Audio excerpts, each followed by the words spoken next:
Bonjour à tous et bienvenue dans ce nouvel épisode de Théorique.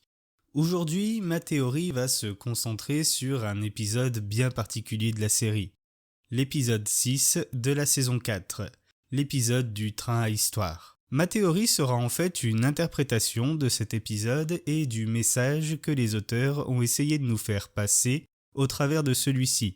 Et ce sera aussi l'occasion de parler un petit peu de la saison 4 que je n'ai pas encore beaucoup abordé dans mes vidéos, ainsi que de ce qui nous attend pour les saisons à suivre. Si cette saison 4 a été globalement appréciée par le public, certains fans ont pu penser qu'elle manquait un petit peu d'ambition, et qu'il y avait peu d'épisodes qui faisaient vraiment avancer les intrigues récurrentes de la série. Ils ont évidemment pu être déçus par l'absence d'Evil Morty, qui était vraiment très attendu. En effet, si le dernier épisode de cette saison nous permet de revoir d'anciens antagonistes, comme Tammy ou encore Condorman, celui que tout le monde attendait le plus ne fait qu'une apparition anecdotique dans l'épisode 6, et ce n'est même pas une vraie apparition puisque tout l'épisode se déroule dans une sorte de simulation. Pire encore, beaucoup de fans de la série ont interprété cet épisode comme étant un message des auteurs leur disant que la série était avant tout une série comique avec des épisodes qui n'avaient pas de lien entre eux et qu'il ne fallait pas s'attendre à ce que toutes les intrigues amorcées dans les saisons précédentes aient une suite. Pour certains fans, cet épisode annonçait la fin du personnage d'Evil Morty. Mais est-ce vraiment le message que les auteurs ont voulu nous faire passer ? C'est ce qu'on va essayer de savoir en décortiquant l'épisode, un épisode riche en références, riche en anthologie, mais surtout riche en métaphores.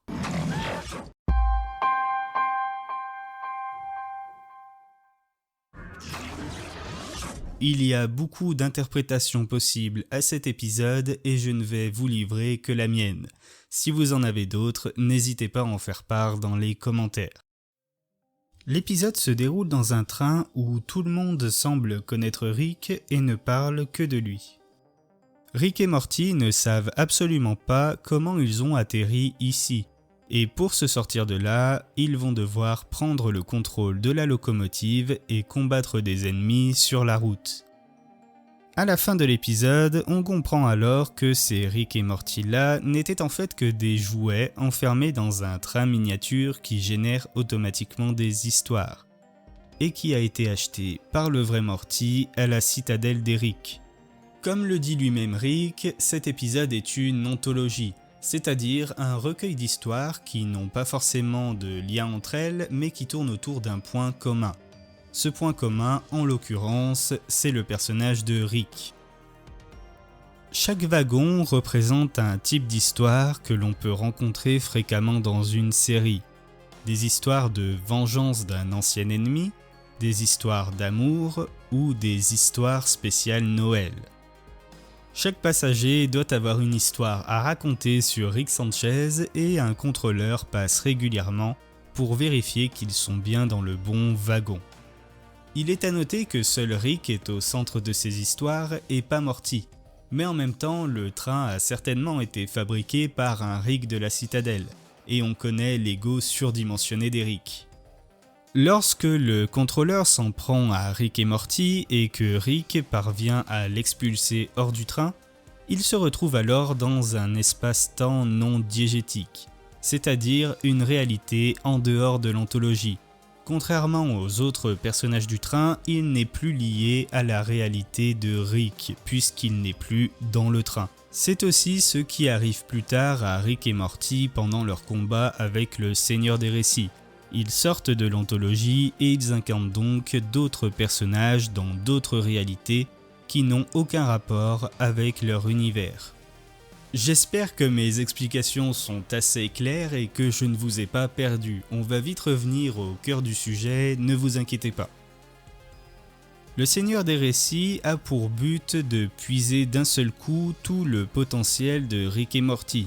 Et il faut comprendre par là tout le potentiel scénaristique de la série Rick et Morty. Parce qu'à partir de là, on est clairement dans une métaphore de la série elle-même. Ce potentiel lui permet d'alimenter le train histoire et de ressortir soi-disant le meilleur de la série. Et c'est à ce moment-là qu'apparaissent d'anciens personnages, parmi lesquels Evil Morty. Mais comme Rick le fait très bien remarquer, notre potentiel n'est pas illimité, tu nous auras cramé avant d'avoir franchi le 5e mur. Là encore, il s'agit d'une métaphore. Lorsqu'il parle du 5e mur, il parle en réalité de la 5e saison de Rick et Morty. Ce qu'il veut dire, c'est que si on puise trop vite dans le potentiel de la série, alors celle-ci n'aura plus rien à raconter après la 5e saison. Pour se sortir de cette narration bordélique, Rick va utiliser une technique vieille comme le monde, celle du Deus Ex Machina.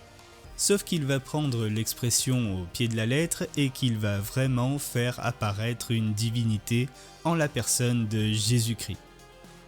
Celui-ci sauve la situation, mais en contrepartie, le train perd de son énergie, puisque la série perd de son intérêt tellement que cette résolution était tirée par les cheveux. Plus tard, Jésus finira même par faire dérailler le train. Cette métaphore du train à histoire est hyper intéressante et elle peut s'appliquer à n'importe quelle série télé, série de films ou série de bande dessinée, n'importe quelle histoire qui est faite pour durer dans le temps. Si on laisse la série suivre son rythme, alors le train continuera à avancer, mais il risque de tourner en rond et les trames narratives risquent de se répéter d'un épisode à un autre. Si on puise trop vite dans le potentiel d'une série, alors elle va gagner en intensité pendant quelques temps, mais elle risque aussi de perdre son intérêt une fois que toutes les bonnes idées auront été utilisées. Le train manquera alors d'énergie et finira par s'arrêter. Si on puise trop vite dans le potentiel d'une série et qu'on en utilise toutes les bonnes idées, alors il ne reste plus que les mauvaises. Et à ce moment-là, le train risque de dérailler. Il ne faut pas oublier que Rick et Morty est une série qui a signé pour encore 60 épisodes, et c'est une série qui doit encore continuer à nous surprendre. Si je devais retenir un message de la part des auteurs dans cet épisode, ce n'est pas qu'il faut abandonner certaines intrigues de la série, mais que parfois il peut être bon de faire ralentir un petit peu le train. 60 épisodes, c'est beaucoup. Surtout pour une série qui cherche à innover et à nous surprendre à chaque épisode. Les auteurs ont un réservoir à histoire limité et il n'est pas dans leur intérêt ni dans le nôtre qu'ils dévoilent leurs meilleures cartes tout de suite. Personnellement, je ne me fais pas de soucis quant au retour du personnage d'Evil Morty dans la série.